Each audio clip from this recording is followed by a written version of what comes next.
ఒరే పొంగనూరు లాగా ఉంది ఇది బాగుంది అమ్మా సెలమై ఒకసారి ఆపల్స్ ఉంటారు తీసుకున్నయ్యా ఓ తాగమ్మ తాగు ఆవాల తాగు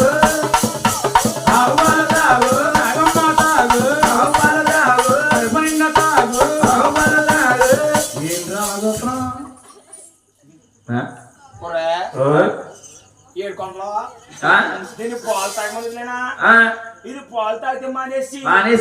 నెల పైకి అలా దూడ పుట్టి 2 రోజులైంది ఇంకా అలవాటు అవ్వలేదు దగ్గర ఎరపరా మేక చూస్తుంది అలాగే పాపం